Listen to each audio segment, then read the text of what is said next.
Bonjour à toutes et à tous et bienvenue sur le plateau de ce nouveau numéro de notre magazine Citoyen, magazine consacré aujourd'hui au risque requin en Calédonie. Nous avons la chance de recevoir dans ce magazine deux spécialistes reconnus internationalement du risque requin, venus tout droit de la Réunion. Ils sont arrivés pas plus tard qu'hier midi. Jean-François Nativel, qui est fondateur en 2011 de l'association Océan Prévention Réunion, spécialiste des politiques de diminution du risque requin et par ailleurs conseiller départemental de la Réunion. Et Christophe Perry, qui ne va pas tarder, qui est en train de se garer autour de la radio, pêcheur professionnel et coordinateur du programme réunionnais de pêche préventive. Quelle solution pour diminuer le risque requin en Calédonie? Nous allons en parler avec vous. Jean-François Nativel, bonjour. Bonjour. Et merci d'être avec nous sur ce plateau. Vous venez donc, je le disais, d'arriver de la Réunion, essentiellement pour apporter votre expertise aux institutions calédoniennes, c'est bien ça? Alors oui, tout à fait. Alors déjà, il s'agit bien de comprendre que on vient là de façon assez humble. On n'a pas la prétention de dire aux Calédoniens ce qu'ils doivent faire. On vient juste pour parler de ce qui a fonctionné à l'île de la Réunion pour l'instant, puisqu'on est à 4 années sans attaque, et puis pour avoir ce regard sur ce territoire qui est différent. Il y a énormément de différences, notamment géographiques, géologiques, etc. Mais il y a aussi des similitudes, notamment sur le risque requin. Et on en parlera. Juste deux petites précisions, parce que vous nous présentez comme des experts reconnus internationalement. Alors c'est vrai que moi je suis enseignant, j'ai pas honte de le dire, je suis enseignant de PS, mais on a été très engagé avec Christophe dès le début en 2011, puisqu'au lendemain de l'attaque grave sur Éric Dargent qui avait perdu une jambe, on a fait une pêche préventive, parce que Christophe est pêcheur, c'est un très bon pêcheur. Et on a sorti un bulldog de 3 mètres le lendemain, donc on a été dans la polémique, on s'est fait lyncher, etc. Et on a eu un scientifique qui nous a donné des études qui existaient, ces études faites à la Réunion m'ont prouvé que la pêche préventive était un moyen extrêmement efficace pour réduire le risque en Afrique du Sud et en Australie. Et personne n'en parlait nulle part, ni chez vous d'ailleurs, et toujours encore à l'heure actuelle, alors que c'est quelque chose qui fonctionne.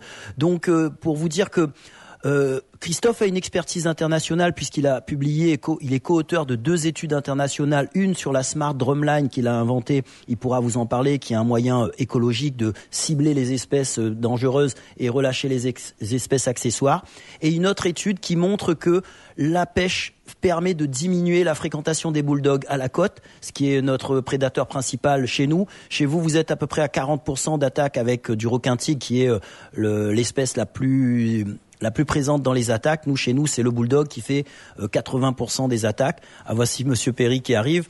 Il va pouvoir s'excuser parce que c'est vrai. Petit souci pour se garer. Et donc, on va dire, je me décris plutôt comme, pour ma part, en tant que spécialiste du sujet maintenant, puisque ça m'a amené à faire un peu le tour de la planète, à m'intéresser à la question, puisqu'il y avait une carence. Vous savez, ce qu'on appelle les spécialistes sont souvent des biologistes, et les biologistes ne voient que la biologie. C'est-à-dire que pour eux, les biologistes marins, ils regardent le milieu marin, et dans le milieu marin, il n'y a pas d'humain. Donc pour eux, on n'existe pas. Ils voient que les poissons, l'écosystème, etc. Donc certains ont des œillères comme ça. J'ai réussi de temps en temps à leur faire ouvrir un petit peu, qu'ils voient un peu sur le côté. Oui, effectivement, ça pique un peu un requin bulldog, etc. Et donc on a cette connaissance du terrain, et nous ne sommes pas des experts scientifiques, mais on va dire nous sommes des experts du terrain. On a mené un combat extrêmement dur à la Réunion pour faire reconnaître cette pêche préventive déjà éprouvée en Afrique du Sud et en Australie.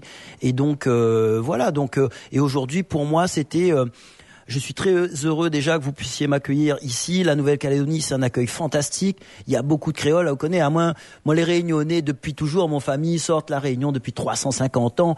Mais et là, moi, j'étais au restaurant, je tombe sur un Réunionnais qui me salue, qui me reconnaît et tout, et c'est vraiment super sympa. On est accueillis, un accueil aussi exceptionnel de la part des autorités locales, puisqu'on vient aussi pour, très sincèrement, pour féliciter la gestion que vous avez eue, qui est possible parce que vous avez cette action directe sur votre territoire, avec des politiques qui peuvent décider directement. Alors que nous, malheureusement, on est tributaire, de par notre statut, de décisions qui sont prises à 10 000 kilomètres par des gens qui sont pas forcément au fait, et donc c'est beaucoup plus complexe pour nous. Ça demande plus de gymnastique. Donc chez vous, on va dire, vous avez pu faire directement les bons choix, et je pense qu'on va avoir l'occasion d'en parler. On va en reparler. Un mot sur votre parcours, Jean-François Nativette, parce que on le disait juste avant de commencer cette émission, il y a en gros une année charnière qui est 2011. Où les attaques changent de camp, si j'ose dire, c'est-à-dire qu'elles se produisent plutôt près des plages à La Réunion que dans les eaux boueuses battues par les vents, tout à fait, effectivement. comme avant. À quoi c'est dû ce changement selon vous? Est-ce que vous avez pu l'expliciter? Est-ce qu'il y a des études qui sont faites sur le sujet? Pas du tout.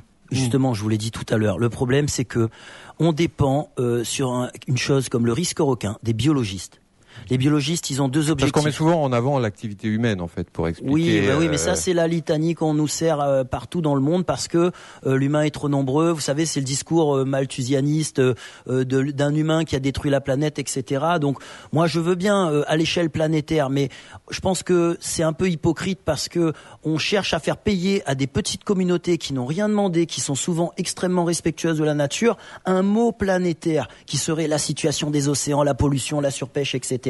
Donc tout ça, si vous voulez, c'est quand même exagéré. Et donc 2011, vous disiez, c'était une année charnière, et je vois que vous avez potassé un petit peu le sujet. Ça fait plaisir, parce que parfois on arrive avec des interlocuteurs qui connaissent pas du tout la situation. À l'île de la Réunion, il faut bien comprendre que c'est pas du tout comme chez vous. On n'a pas de lagon, c'est une île très jeune avec des fonds abrupts qui tombent vite. On a 1 million d'années à peu près d'existence, parce qu'une île, après, au bout d'un moment, elle finit par s'affaisser avec un plateau continental. Ça forme des grands lagons, etc. Donc nous, on est un début. On a vraiment des débuts de lagons qui sont minuscules, et donc on a une zone ouest très réduite d'une vingtaine de kilomètres avec du sable blanc, qui était un havre de paix pendant 40 ans, où toutes les activités nautiques ont été développées, notamment par les politiques publiques, sans attaque de requins, ou quasiment pas, et aucune attaque mortelle.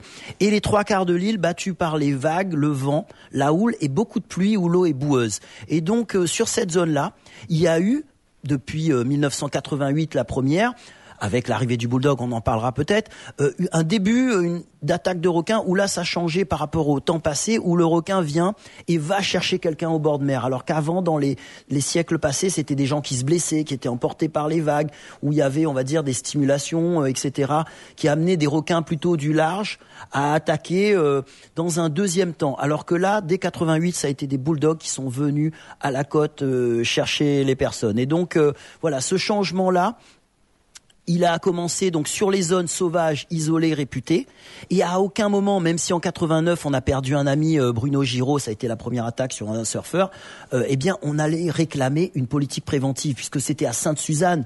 Après, quand il y a une attaque au Pic du Diable, pareil, c'est des zones sauvages, ça nous venait même pas à l'esprit. Pour nous, c'est les zones dangereuses, c'est comme si c'était du hors-piste. Et en 2011, ce qui a changé, c'est que d'un coup, c'est comme si ça s'est passé dans le village d'enfants, au cœur de la ville, où on était dans l'eau du matin jusqu'au soir, en famille.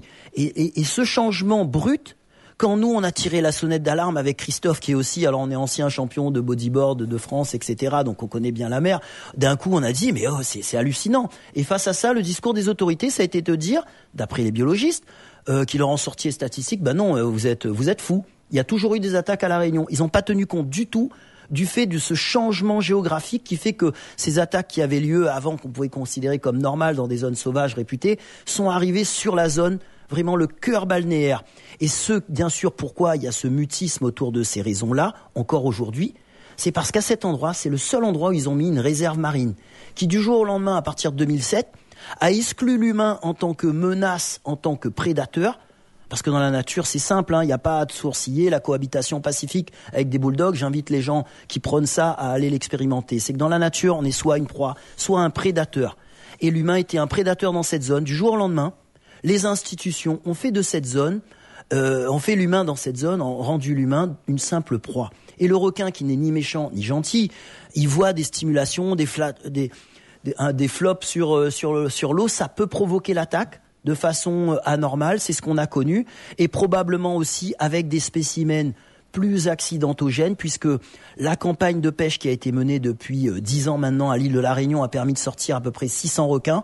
C'est pas énorme à l'échelle d'une année, c'est 60 requins, c'est une peanuts sur les 70 millions de requins qui seraient exterminés chaque année, etc., ce qu'on nous sort. Mais malheureusement, pour 60 requins, on est devenu le centre du monde de l'extermination, etc.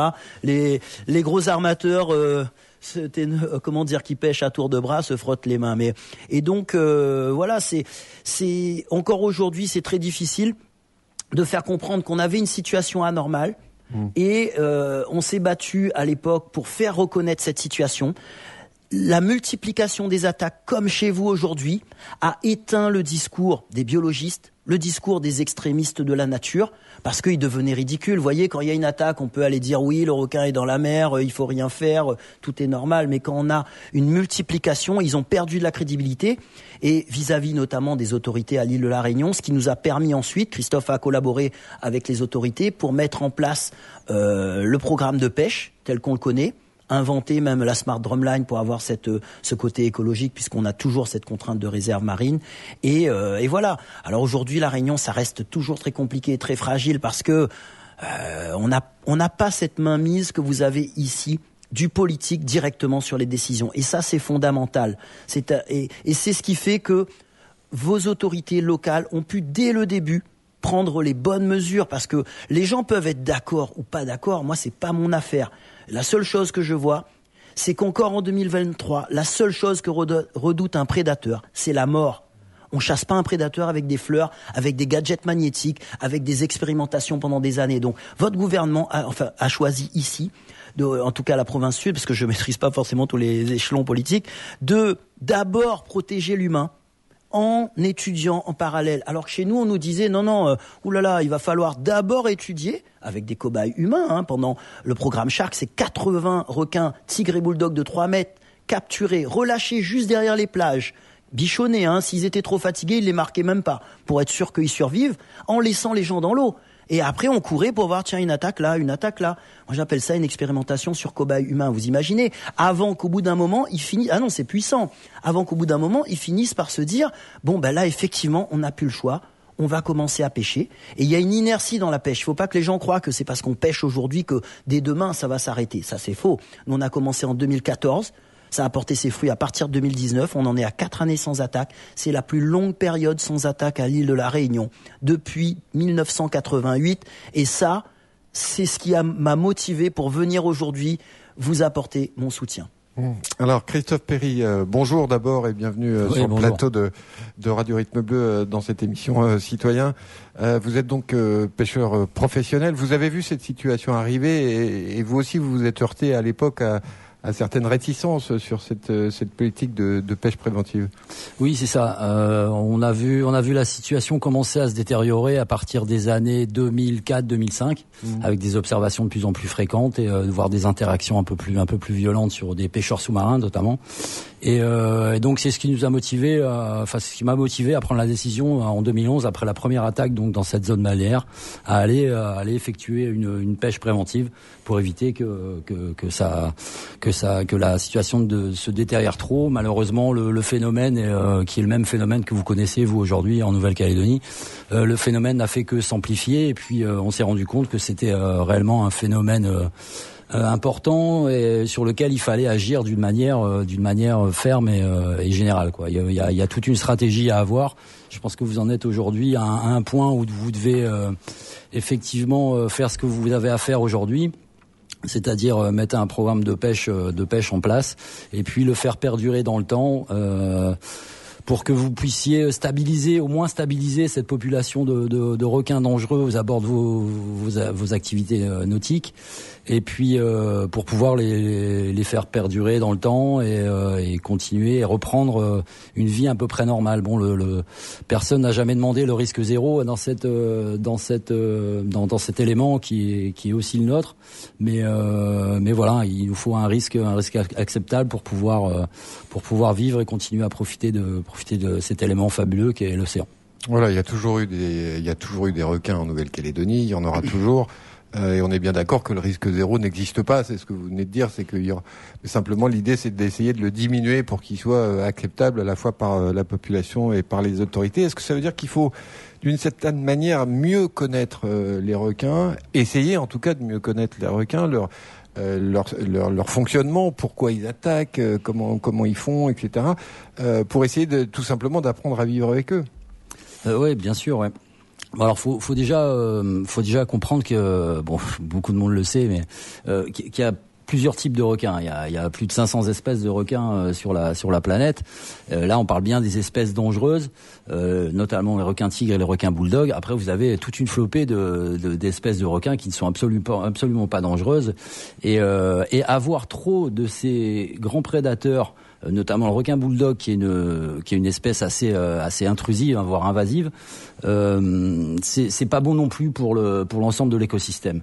Ces animaux-là s'installent dans des zones et vont nettoyer toutes les autres espèces de requins juste pour avoir non seulement pour se nourrir. Quand vous avez notamment les petits requins de récif, par exemple, voilà, ils deviennent des proies. Ou ces choses comme voilà, ils risquent de disparaître. Bon, peut-être pas disparaître ici parce que les lagons sont très vastes. Vous avez un environnement vaste et fabuleux d'ailleurs en passant. Donc, si on les laisse trop s'installer, ces animaux-là, vous allez avoir un impact sur les autres espèces. L'impact, nous, qu'on voit le plus important, évidemment, c'est sur l'humain. Parce que l'humain, effectivement, comme l'a dit Jean-François, il devient une proie pour ces animaux-là, parce que bon, ils font pas dans le détail, il y a pas d'émotionnel, il y a pas de sentiment. Eux, ils sont là juste pour une chose, c'est faire perdurer leur espèce.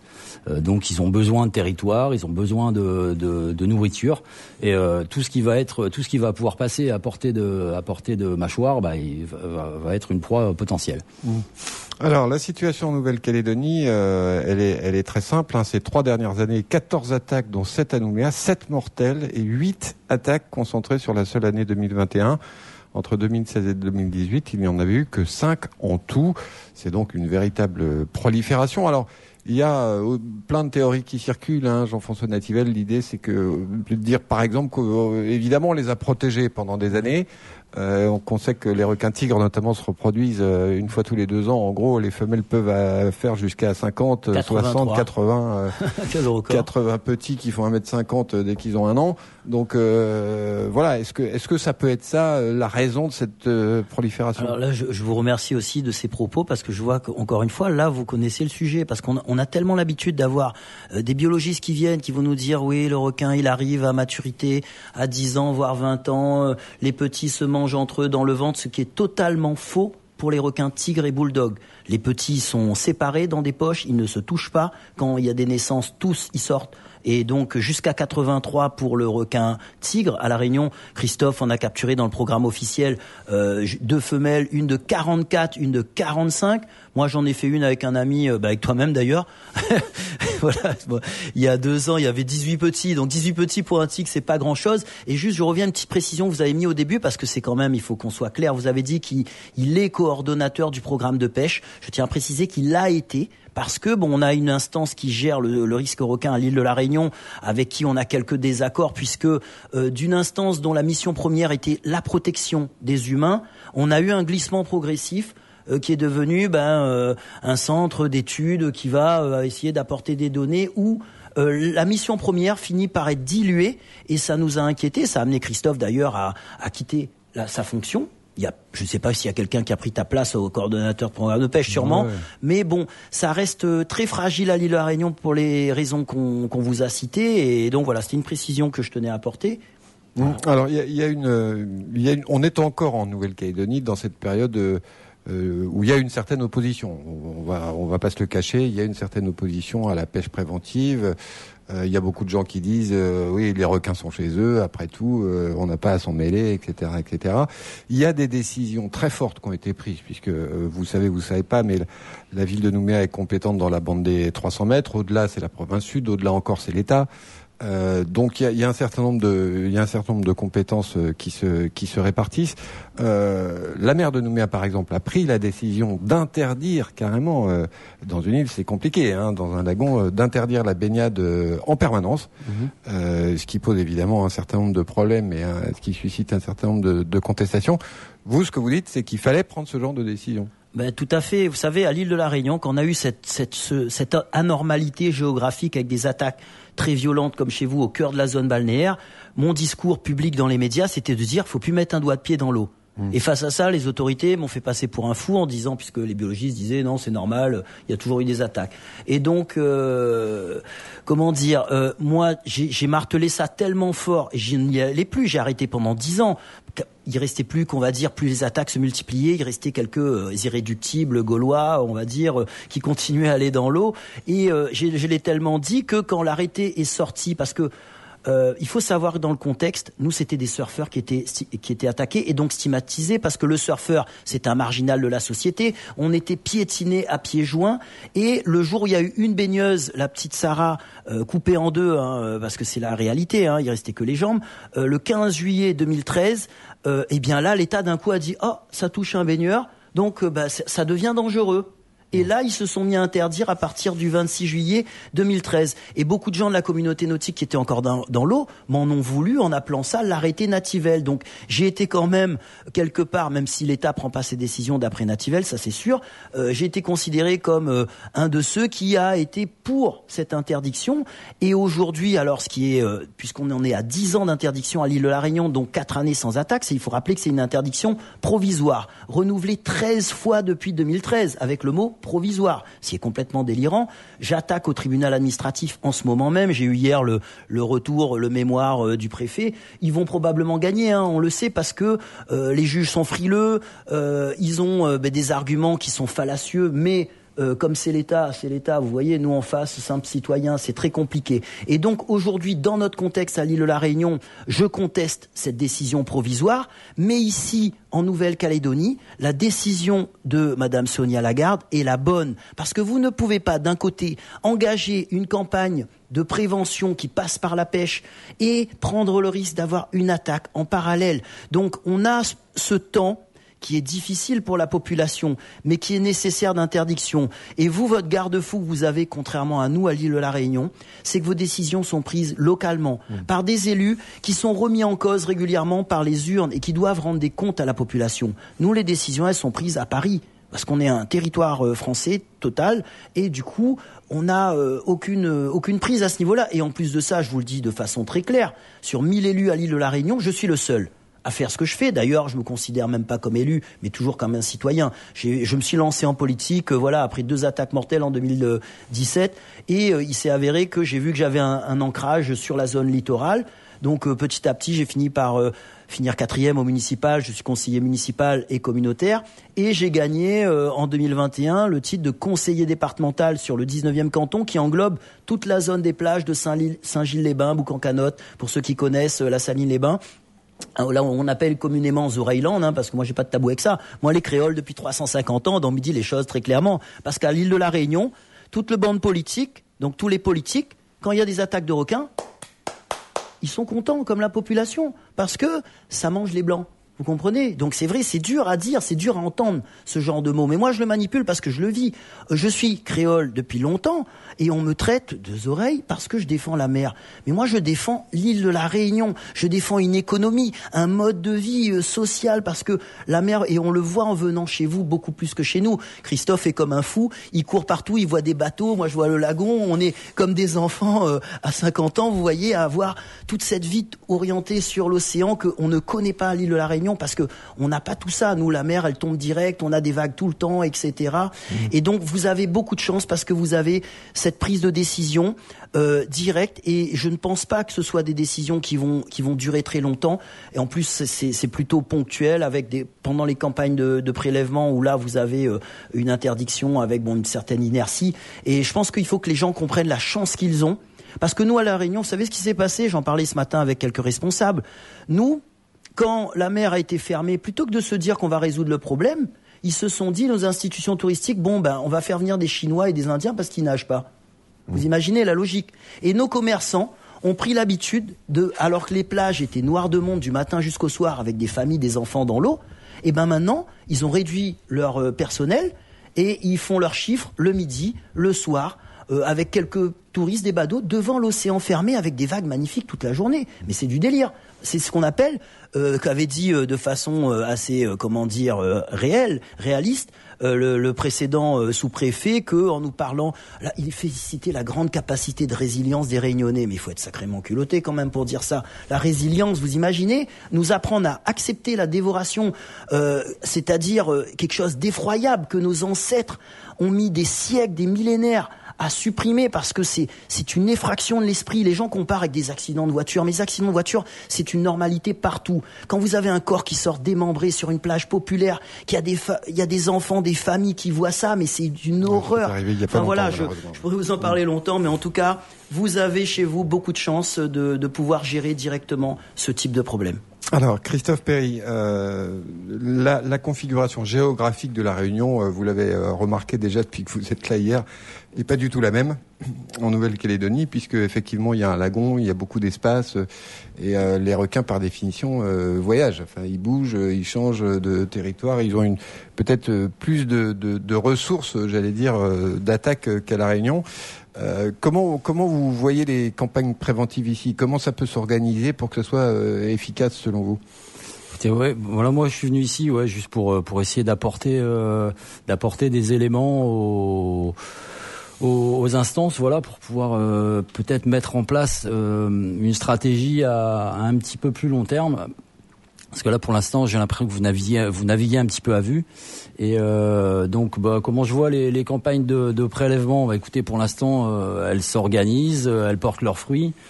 Faut que ça continue encore pendant sans doute un moment pour diminuer ce cheptel que vous avez autour de Nouméa et peut-être même plus large. Après, moi j'ai l'intime conviction qu'il va falloir continuer à cette pression d'une manière assez régulière et pérenne. Parce que faire des campagnes de prélèvement momentanées, ça va pas suffire parce que si vous êtes arrivé à un phénomène tel qu'il est aujourd'hui, si ça s'arrête, ça risque de revenir de plus belle ou peut-être même de se délocaliser. Nous à la Réunion, ce qu'on avait auparavant, on avait une pêche de consommation, donc une pêche professionnelle où on trouvait du requin tigre, parfois du requin bulldog dans les restaurants. Et ici c'est beaucoup moins le cas, j'ai l'impression. Pas du tout, parce que vous avez beaucoup de poissons ici. Vous avez aussi, beaucoup de poissons, vous êtes beaucoup de très bons poissons et de très bons produits de la mer. Donc s'orienter vers ça. Nous on voudrait à la Réunion qu'on se réorienter vers cette pêche-là, mais ça semble assez compliqué. Parce que justement, une des solutions, c'est pas de recréer une filière pêche. Sonia Baquès, la présidente de la province sud, milite pour ça. Puisque finalement, on s'aperçoit que depuis que le requin tigre et bulldog ne sont plus protégés comme ils l'ont été pendant des années, il n'y a pas de pêcheurs, il n'y a pas de pêche. Donc est-ce que ça veut dire qu'il faut recréer une filière d'exploitation, quoi, si j'ose dire. Moi j'ai commencé, ça a été le frère de Christophe d'ailleurs qui m'avait fait goûter un morceau de requin tigre. J'étais très sceptique, j'ai trouvé ça délicieux. C'était en 2013-2014 et depuis je le cuisine à toutes les sauces. Avant le jeter, maintenant je le prends. Alors je le distribue aux gens parce que les gens à la Réunion, comme je vous disais, on n'a pas beaucoup de poissons comme chez vous. Donc le requin, quand il arrive au bord, il est découpé. Encore aujourd'hui, distribué, ça part très vite. Et donc je fais régulièrement des opérations de dégustation de requins. Alors chez vous, pour le moment, c'est peut-être un peu compliqué parce qu'il y a une interdiction de commercialisation. Mais je tenais à revenir à ce que disait Christophe tout à l'heure, qui s'est mal exprimé quand il disait qu'il avait cette impression de pas trop que ça naviguait un petit peu à vue. C'est pas vraiment le cas, je pense, parce que la Nouvelle-Calédonie a su profiter de l'expérience réunionnaise. Parce que vous avez le bon sens, je vois comment vous connaissez les dossiers et j'ai rencontré vos élus, j'ai vu qu'ils connaissaient aussi. Et il ne faut pas oublier qu'il y a un partenariat avec le Centre Sécurité Requin à l'île de la Réunion, même si nous on n'est pas forcément tout le temps d'accord, ils peuvent bénéficier de cette expérience. Mais le problème c'est que sur ce qui concerne la pêche, et c'est ce qui a motivé notre venue, c'est que ce Centre Sécurité Requin n'assume pas l'efficacité de la pêche préventive à l'île de la Réunion pour venir porter cette parole chez vous. Dernièrement, je leur ai fait la critique puisque je siège en conseil d'administration de cette structure et c'est pour ça que j'ai décidé de venir moi-même sans être spécialiste mais juste avec des chiffres et des faits qui montrent que pêcher, ça a du sens. Alors sur ce que disait Christophe par rapport à l'étendue de votre territoire, les requins qui circulent, ce qu'il faut comprendre, c'est qu'on n'est pas là non plus pour aller vider la mer. Il faut mettre des zones où il y a des activités nautiques, alors en particulier là où vont se baigner des touristes, des enfants, etc., avec des protections les plus efficaces possibles, notamment de type filet. Donc ça, c'est une bonne mesure, parce que les gens doivent pouvoir choisir entre se baigner dans un endroit qui est sécurisé à quasi 100% et d'aller à leur risque et péril dans d'autres zones, parce que on ne pourra pas empêcher ça. Mais ce qui est important, c'est que vous savez, les requins ont 300 millions d'années. C'est des animaux extrêmement intelligents. Et j'ai l'intime conviction qu'ils sont capables de comprendre certaines choses, comme je suis pêcheur sous-marin, amateur, enfin on n'est qu'amateur de toute façon, mais occasionnel, et on voit le comportement des poissons. Vous voyez, quand il voit l'humain en tant que menace, vous avez un fusil, vous le pointez, vous le touchez, il comprend ça, parce que il se maintient, et comme disait Christophe, son but à ce prédateur, c'est juste de se maintenir sa survie, et il va à chaque fois jauger. S'il estime qu'il y a une zone où il y a une menace, il a déjà vu des petits copains se faire embarquer, parce qu'en plus, vous savez que vous me parliez de la valorisation, qui est un point très important, parce que tuer pour tuer, ça passe pas, et moi je suis contre, parce que je suis profondément écolo. Donc moi, le requin, il faut le manger, valoriser la mâchoire, etc. Mais dernièrement, vous aviez la polémique parce que il rejetait les carcasses au large. Mais c'est une chose. C'est une très bonne mesure. On a un témoignage historique de 1948 à l'île de la Réunion où les pêcheurs interrogés par le préfet de l'époque expliquent que quand ils ont des problèmes, parce qu'il y a trop de requins, ils en pêchent 2, ils le coupent en petits carrés et ils le fanent dans la baie de Saint-Paul qui est la plus grande baie de l'île. Et ils n'ont plus aucun problème parce que le requin n'urine pas par son sexe mais par la peau. Et donc l'urée dans sa chair en 2 ou 3 heures se transforme en acide acétate qui est un puissant répulsif utilisé par l'armée. Les pompiers, quand ils interviennent dans des zones infestées, ils jettent une poche de ce liquide qui va leur permettre d'intervenir en sécurité. Sauf que, ça c'est des méthodes qui sont pas exploitables à grande échelle. Mais les drumlines qui fonctionnent en Australie, en Afrique du Sud, ainsi que les filets, avaient cette particularité de laisser les animaux morts sur les lignes et donc constituer une double barrière. On empêche quelques-uns, mais on envoie un signal fort pour dire attention, c'est dangereux. Vous avez des rats chez vous, vous mettez des pièges, vous en chopez 2 ou 3, les autres rats, ils vont être très méfiants, vous voyez, et c'est la nature, moi ce que je défends, et cette nature-là, on nous la refuse désormais au nom d'une approche moderne de la biodiversité, où le loup lècherait l'agneau avant de le ramener à la brebis, où le requin bulldog nagerait avec vous, comme on voit des images bucoliques des extrémistes de la nature qui vous mettent des bulldogs en train de nager avec des danseuses, mais ils sont malades. Christophe Perry, vous avez vous-même mis au point une technique de pêche. Je voudrais qu'on en dise un mot. C'est ce que me disait Jean-François Nativel tout à l'heure. En quoi ça consiste? Comment ça marche? Ouais, alors on a été obligé d'utiliser un outil. Dans la stratégie qu'on a mis en place, on s'est beaucoup inspiré de ce qui se faisait en Australie, en Afrique du Sud, notamment en termes de pêche préventive. Et donc là-bas, ils ont utilisé pas mal de ce qu'on appelle les drumlines, c'est de la pêche au tambour. Et donc, on a trouvé cet outil intéressant parce qu'il permet de capturer les animaux qui sont présents très près des zones d'activité nautique. Seulement, on avait un souci, c'est que les bulldogs étant plus capturables du début de nuit, enfin pendant la nuit, on pouvait, les drumlines sont utilisés, on les appâte le soir et on le relève le lendemain matin. Et pendant toute cette période de 10 à 12 heures, si vous avez un animal autre qu'un bulldog qui est pris sur la ligne, il y a beaucoup de chances pour qu'il décède. Parce qu'il y avait le critère d'acceptabilité, Christophe. Voilà. C'est-à-dire, comme c'est une réserve marine, on ne pouvait pas protéger l'humain, encore aujourd'hui, les règles, excuse-moi, mais parce que c'est ça la notion, c'est que pour que ce soit accepté de protéger l'humain, à cet endroit-là, nos plages populaires, il fallait qu'on puisse montrer patte blanche et avoir le moins d'impact sur la biodiversité. C'est pour ça qu'ils ont été obligés d'inventer la Smart Drumline. Je te laisse continuer. Donc, ce dont on a besoin donc pour préserver les espèces accessoires, c'est d'intervenir rapidement sur les éléments de pêche. Et pour ça, donc, on a détourné l'utilisation d'une bouée GPS sur lequel il y avait un petit déclencheur.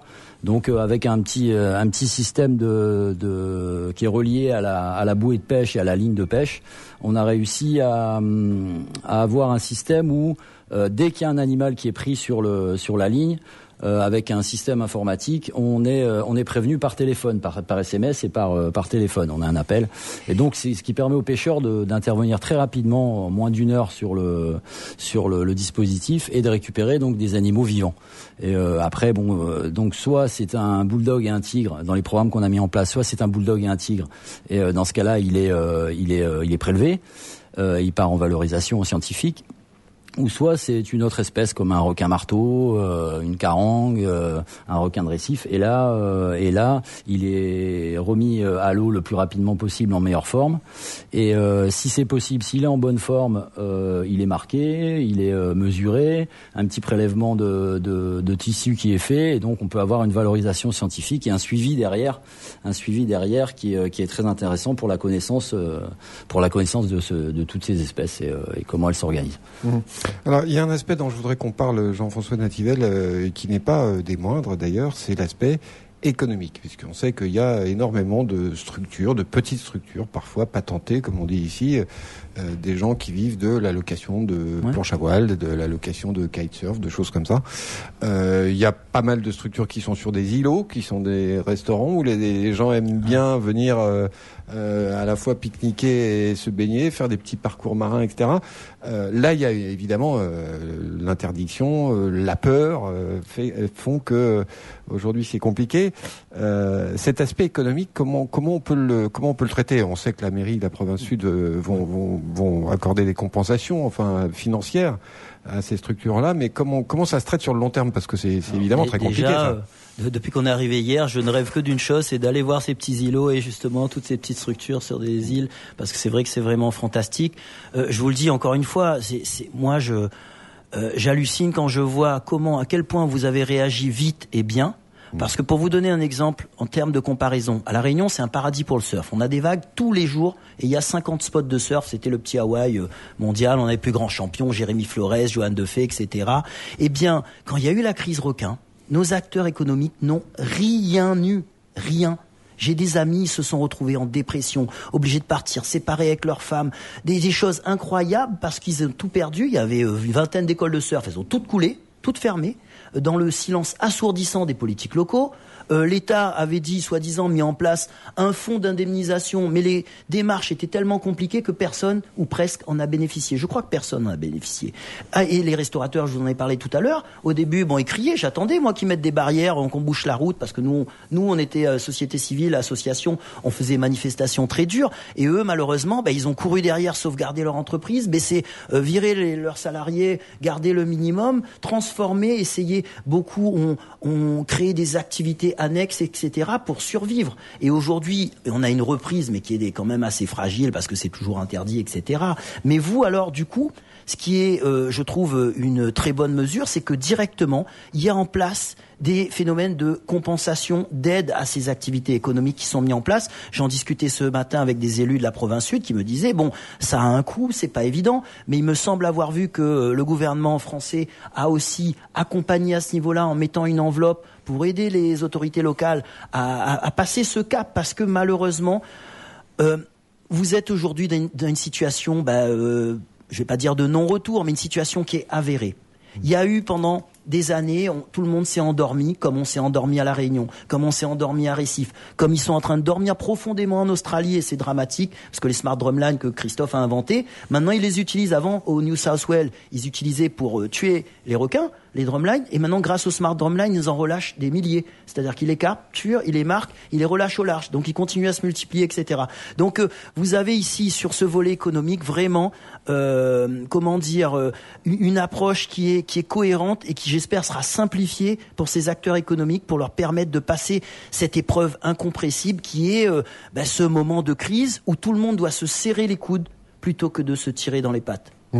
Alors il y a un dernier aspect que je voulais évoquer avec vous en conclusion de cette émission, c'est évidemment important, c'est celui de la prévention, parce qu'on imagine bien que les gens ici, les gens qui vivent, les Calédoniens en général, ont pris l'habitude d'être libres, de faire ce qu'ils voulaient avec la mer.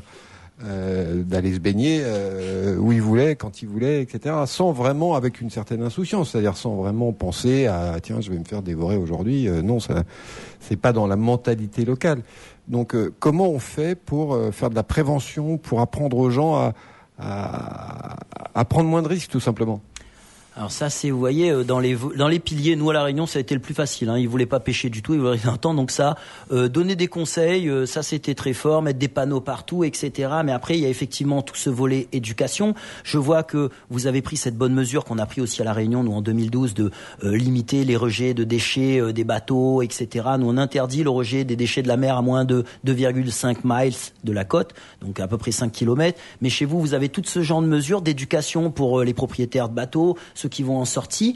Après, il y a la population générale qui, elle, va avoir peut-être des pratiques aussi un petit peu compliquées. Ça prend du temps.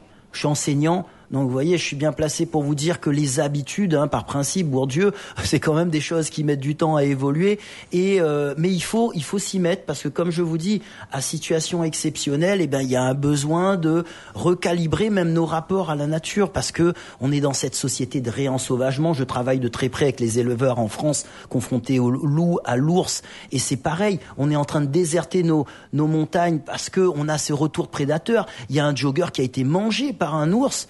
En Italie, il y a moins d'un mois, il y a 3 semaines, mais tout le monde s'en fiche. Demain, il y aura des gamins qui se feront becter par des loups en métropole, dans les petits villages. La nuit, les gens ont peur, ils laissent plus leurs enfants. Quand ça arrive le mois d'avril, j'étais en Lozère, ils me disent là, ça va, c'est l'hiver, mais dès qu'on va commencer à sortir les bêtes, les loups, ils arrivent, ils rentrent dans les villages, ils sont shootés par des voitures, c'est devenu du n'importe quoi. Toujours pareil, les biologistes vous disent ouais, mais on sait pas, il y en a pas tant que ça, on va attendre, mais c'est pas dangereux. Enfin bref, ces discours-là, c'est compliqué, il paraît notre société moderne où l'humain est la seule, comme je dis dans la postface de mon livre, l'humain, la seule chose qui est tolérée de nos jours, c'est la chasse à l'homme. On a pu, mais je reste quand même convaincu que dans des territoires comme la Nouvelle-Calédonie, la Réunion, on est encore attaché aux traditions, attaché à la valeur de la vie humaine, à la vie en société, ce qui n'est plus vraiment le cas dans les grandes métropoles nationales qui décident pour nous à la Réunion, par exemple, donc sans connaître notre territoire. Mais vous avez quand même toujours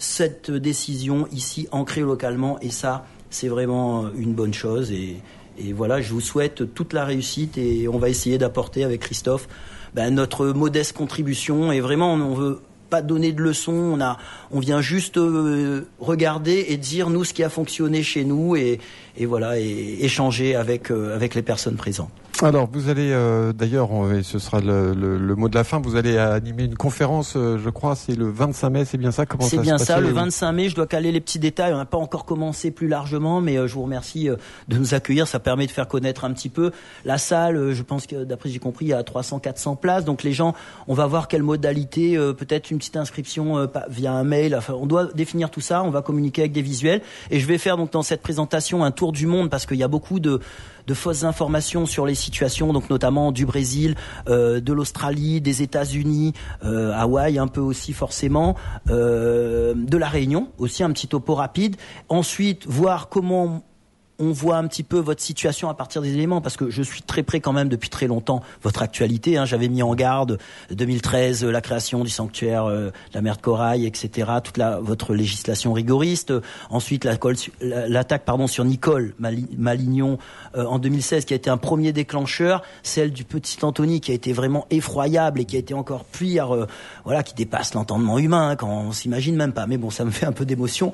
Mais et après à partir de 2021-2022. Et donc tout ça, essayez de voir où vous en êtes, qu'est-ce qui est mis en face, et qu'est-ce que nous, très humblement, on peut aussi voir comme avenir chez vous, comme disait Christophe, c'est-à-dire après ces campagnes quand même de pêche massive, parce qu'il faut pas se leurrer, il y a un problème quand on voit les bulldogs qui étaient en nombre, même quand tout le monde a vu cette vidéo, un marin qui saute, un bulldog qui vient, des bulldogs qui étaient nourris comme des gros toutous dans un parc, ou des pigeons, vous voyez ce que je veux dire? Il faut un gros coup de régulation, il faut l'assumer, et ensuite maintenir cette présence de pêche, cette présence répulsive pour pouvoir garantir la sécurité des Calédoniens. Christophe Perry, c'est ça le secret, c'est de maintenir la pression, j'allais dire sur le long terme, mais presque. Ah oui, c'est faire en sorte que l'homme reprenne un peu possession de ce territoire, entre guillemets, sans vouloir être trop, je sais pas comment dire. Mais oui, il faut que l'homme reprenne un peu la main sur ce milieu, comme il a toujours eu, à ce que j'ai compris, aux abords de Nouméa. Et pour ça, il y a ce qu'on appelle la pêche. Et effectivement, c'est incontournable. Il n'y a pas d'autre solution. Je finirai, il n'y a pas de technologie encore à l'heure actuelle en 2023 qui peut se substituer à la pêche préventive dans la nature. Et voilà, on est, comme je dis, soit une proie, soit un prédateur, seule la mort. Il y a des études, il y a des choses. Oui, voilà. Bon, alors il faudra étudier. On n'est pas contre les études, mais il faut protéger aussi, comme disaient mes amis brésiliens, human first. Des répulsifs anti-requins, tout ça. Pourquoi pas, trucs, mais protégeons d'abord avec ce qui est efficace et après on verra. Peut-être qu'un jour la technologie permettra de cohabiter avec des centaines de bulldogs. C'est pas le cas aujourd'hui. Jean-François Nativel, Christophe Perry, merci d'avoir été avec nous sur le plateau de ce magazine au lendemain de votre arrivée depuis la Réunion. Et on suivra évidemment avec attention tous les messages que vous allez envoyer en Nouvelle-Calédonie. Merci encore. Je vous remercie de votre fidélité et de votre attention.